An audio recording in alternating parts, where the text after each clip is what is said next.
Creative continuity. We bring the convention to you. Creative continuity, coming from Baltimore. We're here with John Gallagher. Well, comics are how I learned how to read, and I was just 3 or 4 when I think I saw the Super Friends on TV, and I just loved superheroes, and my mom bought me a comic book. I think it was Shazam, Captain Marvel, and the combination of words and pictures just was really magical to me. From that point on, I kind of put down the Dr. Seuss's and was reading Batman and stuff that was at a higher reading level. So I was actually a pretty good reader in my school. And when I was 5, somebody showed me some comics that another kid had done, and I was like, oh, I can make my own comics, and that's pretty much what I've been doing. Wow. And what was the inspiration behind Buzzboy? Well, Buzzboy started off, I knew I wanted to do comics. I'd gotten out of college a couple years before, and I was trying to figure out what to do. And originally I was going to do like these sort of following the Vertigo line of comics, which are sort of horror-influenced stories. I was working on this sort of zombie comic, which we know they're not very popular. No, I'm just kidding. But I was working on this comic, but I wasn't having that much fun. And somebody pointed out, like one of my friends was like, I don't like it. And I was like, what do you mean you don't like it? She goes, you can tell this isn't you. This isn't your type of stuff. You should do a comic about someone like you who's funny and tells jokes, something that has humor. And I was like, well, who wants to read a comic about a guy who eats too much junk food and watches too much TV?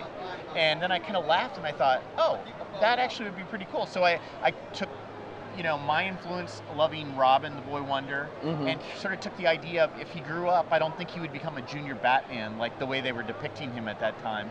So I made Buzzboy sort of a grown-up teen sidekick who's still called Buzzboy even though he's grown up. I've since gone back and started to tell stories about Buzzboy at a younger age, but it just really resonated with people that I had. It's sort of like the fun humor that was in comic books, back in the 70s and 80s. Right.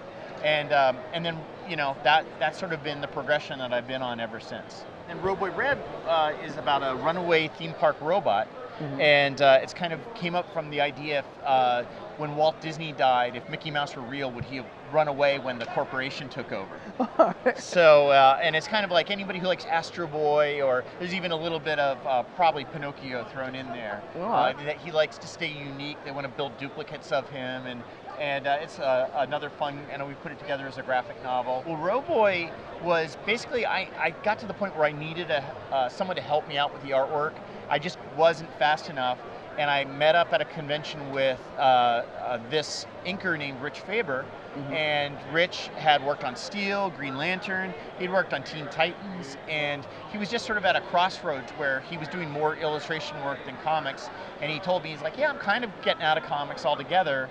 And he goes, but maybe I could do a pinup. And I said, well, would you consider inking Buzzboy? Because I had a couple, like about 40 pages worth of pencils that I needed inked. And he had so much fun that he's like, this is really fun. We should do something else together. He owns half of Rowboy. He brought characters that he'd been working on. I brought my characters I was working on. We combined it into a graphic novel idea.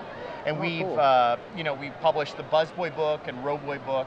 And it's part of a third book is coming out with our friend Jamar Nicholas called Leon, Protector of the Playground, and that'll be the third book in this series of like the title. Yeah, it's a pretty fun book. There's so many grim and gritty comics that this was just something that is easier for me to do than anything else, and I just love doing it. And now I have 3 kids of my own, and they're my best audience and my toughest critics. So everything I do, I kind of run by them, and if they don't get it, then I know that I'm getting too tricky with my writing or my art, and it's been really fun. And over the last couple of years at these comic conventions, I've just had a lot of people say that I've been looking for something like this, something I could give my kids.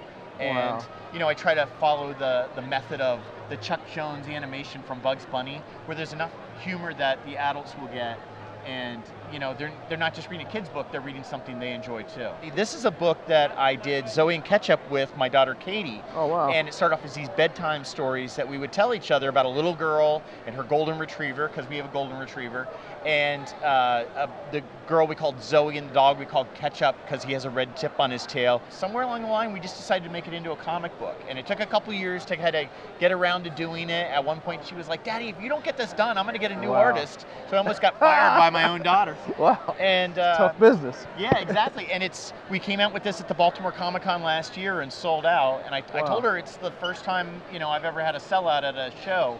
And but kids just love it, and we're working on a second one right now. Now, you guys write that story together, like just make it up, feel just... We do, yeah, and I've had people come up and they're like, yeah, you're doing all this, and your daughter, you just include her, and she actually, what we'll do is we will sit down and sort of talk out a story idea. I'll drop little thumbnails, and then we go over it again. I will illustrate the book and but she comes in and writes the dialogue with me. Wow. And I actually told her for the next one, we have to really make this yours, so you have to write the next one all on your own. So Katie wrote it in a poetry form, and it's a story of how, the absolute true story about how Ketchup got the red tip on his tail. Oh. It's about a visit to the beach, and he has a run-in with a crab that doesn't work too well. So I'm drawing it right now. She wrote it completely already. She's just waiting on me again. And but the secret is that there is no true story about how Ketchup got the tip on his tail. Zoey tells a different story every time. All right. Because that's what kids do. What's the difference between being independent as opposed to working for like a big comic company? Is it much harder to... Well, there's definitely pluses and minuses. Okay. I would love to draw a Batman comic, but the thing is that if I drew Batman and then the next month I wasn't drawing it, I don't think anyone would care. I mean, I think there's a great fun to drawing Superman and Batman and things like that, but in the long run, they're just not your own characters. Right. So for me, the positive has always been, no one can mess up Buzzboy or Rowboy or Zoey Ketchup but me, and I like having that control. On the other side, it's hard to get, noticed, get some traction in the marketplace. And where I've had my success has been in the libraries and schools where I'm actually reaching kids. And that's why publishing them as square-bound graphic novels has been important. The monthly kids comics are not things that I could do from a financial standpoint, but I really love having the control to, decide what my character does and when they do it. And I think a lot of times I've had friends that were, I had a friend that was drawing Spider-Man, and wow. He said, boy, John, I really love what you do. And I'm like, well, I love what you do. And he goes, yeah, but, Spider-Man's their character. It's not mine. And it was definitely a case of, it was hard because sometimes you're being told by editors or business people what to do in the story, not taking your own dreams and making something out of it. I can imagine that. Yeah, but I think the best of both worlds is some of my friends who've worked on Superman, Batman, and Spider-Man. They're all doing their own independent stuff as well, and getting that chance to kind of spread their wings. Now, where do you see this going? In like animated series, video games, or? Well, funny you should ask that, because right now I'm working on. I have in review both Buzzboy and Rowboy as apps. One of the things I noticed is that my kids will often find out about comics. Like, we've got that generation that are discovering Spider-Man as a cartoon or a movie first, or even a game. And what I basically have done now is created, there's a Roboy Red app that's coming out. Wow. It's not unlike Jetpack Joyride.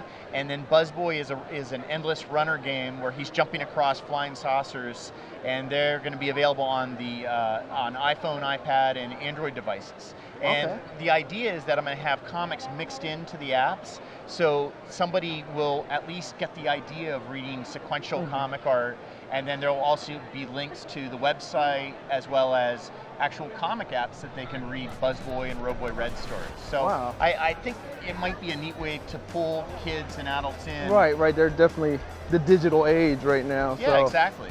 Social media. So go where they are.